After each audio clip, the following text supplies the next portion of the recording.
네, 자음년 13년인데요. 한번 역사 속으로 한번 들어가 봤습니다. 13년. 일본과 관련돼서 좀 여러분들이 함께 생각해 볼 수 있는 시간인데요. 이 1923년도이죠. 그때는 우리가 이제 일제 치하에 있을 때였습니다.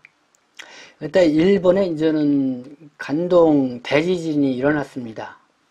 1923년도 9월경 그 전에. 그래서 상당히 많이 그때 이제 지진으로 인해서 이 사망자도 많이 생기고 또 피해가 극심했었는데요.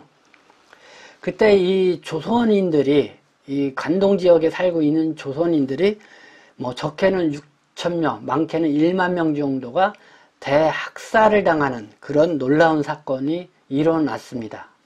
근데 이 사건이 발생한 지 82년 만에 한국에 알려지게 됐습니다.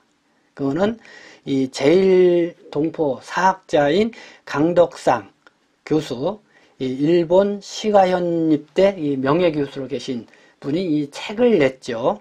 학살의 기억, 관동 대지진. 이거를 2005년도에 일본에서 일본어판으로 냈는데, 이 책을 다시 한국에 이제는 출판을 하게 된 것입니다.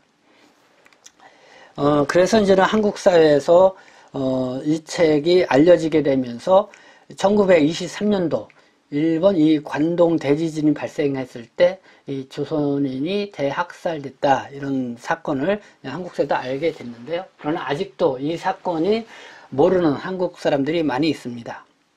근데 왜 이 사건이 일어났냐? 이때는 일본 사회가 정치적으로 아주 뭐랄까요? 혼란기를 겪을 때였습니다. 그러니까 그때 한참 세계적으로 사회주의가 막 퍼져나갈 때였죠. 그래서 저는 여러 가지 정치적으로 대립각을 세우고 있을 때였습니다.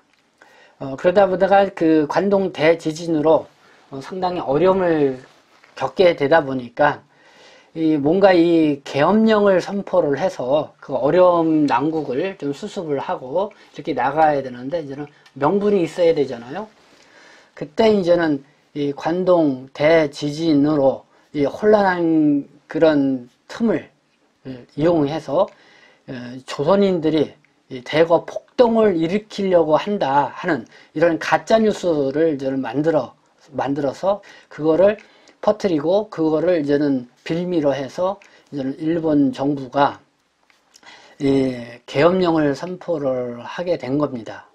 그렇게 하면서 이제는 조선인들도 대학살하고 그때 사회주의 이렇게 활동하는 일본인들도 뭐 체포하고 뭐 이런 감금하는 어떤 그런 활동으로 이 조선인을 희생양으로 삼았던 그런 사건이었습니다. 그래서 뭐 요거를 역사 속으로 이 이야기를 왜 제가 이렇게 게재를 했냐면요. 지금요 코로나19로 한국 사회도 큰 어려움을 겪고 있습니다. 근데 그 어려움을 어쨌든 우리 자체적으로 뭔가 이렇게 잘 힘을 단합해서 풀어나가고 이렇게 하는데 우리가 총력을 모아야 할 때인데 자꾸 그 책임을 외부에 책임 전가를 하면서 어떤 집단 기록필 현상이 생기는 겁니다. 그러니까 이 코로나19 사태가 이제는 막 한국 사회에 퍼지기 할 쯤에 보니까 한국의 극우 단체들 뭐 이렇게 해가지고 이 조선족 동포들에 대해서 상당히 혐오 현상이 생기고 있었죠. 그래서 그때 일부 언론에서 그러면 안 된다. 우리가 일본과 같이 그렇게 행동해서는 안 된다. 우리 1923년도에 일본 관동 대지진 때 이 조선인이 무고하게 대학살됐던 이 사건을 우리도 상기를 해봐야 된다. 그거를 우리가 또다시 지금 이렇게 일부인 여기 있는 조선족 동포들한테 이렇게 피해를 전가시키고 이렇게 혐오를 불러일으키고 하는 거는 일본이 그렇게 만행을 저지른 거하고 뭐가 다르냐 하는 그런 얘기 속에서 이 1923년도에 일본 관동 대지진 사건이 언급이 된 것입니다. 그래서 저는 제가 그 사건에 대해서 이 유튜브 방송을 통해서 다시 한번 소개를 해드렸고요. 그래서 이 신문 지면에 소개를 해드렸습니다. 그때가 저는 이런 겁니다. 제가 밑에 보면 언론방송 분석이라고 하는데, 그때 이제는 이 한국에도 코로나19가 이제 막 이렇게 비상이 걸릴 때쯤에, 그러니까 중국 우한에서 막 급속도로 퍼질 때죠. 그러니까 이제는 한국의 언론들이 국내에 있는 이 중국 동포나 중국 동포들 밀집 거주하고 있는 지역에 대해서 상당히 이제는 우려를 갖고, 그 다음에 좀 안 좋은 시선을 갖고 이렇게 많이 좀 보도를 하는 그런 모습들을 보였습니다. 그래서 특히 뭐 대림동 같은 경우 어떻게 보면 좀 피해를 입는 그런 지역이 됐죠. 그러니까 중국 우한의 그 재래시장, 수산물 시장인가요? 거기서 이제는 이 코로나19가 처음 발생했다 이렇게 얘기가 나돌았잖아요. 그러면 대림동에 이 중국 동포 밀집 거주지역 상권에 가면은 그리고 중국의 이 재래시장, 그 전통시장과 비슷한 그런 풍경들을 볼 수가 있습니다. 길거리에 이렇게 뭐랄까 내다 파는 그런 음식 같은 걸로 보면은 언뜻 보면은 상당히 이제 비위생적으로도 보일 수도 있고 막 이렇게 할 수가 있는데요. 그러나 이 대림동 상인들은 아주 철저하게 이거를 잘 위생적으로 더 각별하게 관심을 쓴다고 하는데, 어쨌든 길거리에다가 이렇게 보이게끔 이렇게 어떤 뭐 돼지고기라든가 또 뭐 여러 가지 이런 것들을 놓고 그냥 파는 모습들이 좀 비위생적으로 보일 수도 있는 그런 측면들이 있죠. 그래서 그냥 그런 거를 화면에 닦고 이렇게 하면서 이 대림동에 대해서 아주 안 좋게 상당히 비위생적이다 이렇게 이제 보도를 하는 현상도 있었고요. 그리고 이런 말 이때쯤에 한참 이제는 마스크 사재기 매점에서 이런 문제가 또 거론이 됐습니다. 특히 이 중국 동포 조선족 보따리상들에 의해서 한국의 마스크를 대량으로 중국으로 유출을 시키고 있다. 이런 보도들도 나오기 시작을 했죠. 그래서 또 이 대림동에서 그런 현장을 포착해서 또 보도하는 그런 사례들이 있었습니다. 그때 그 대표적인 게 이제는 1월 29일 헤럴드 경제 그 대림동 르포 기사였는데요. 이 기사를 보고 그냥 YTN하고 이 KBS 여기에 이제는 그 한국의 저널리즘, 한국의 언론을 이렇게 비평하는 그런 프로가 있습니다. 그때 이제는 토론회에서 이 헤럴드 경제의 대림동 르포 기사는 나쁜 보도였다 하고 이렇게 낙인 찍어서 이렇게 이야기를 했습니다. 어쨌든 그런 소식을 게재를 했습니다. 그리고 밑에 이제는 박스 기사가 하나 있습니다. 일본 사이타마시 그 마스크 배포하면서 이 조선학교 유치원 제외 논란이라고 하는 그런 박스 기사인데요. 이거는 그냥 경향신문이 3월 12일 날 보도를 한 겁니다.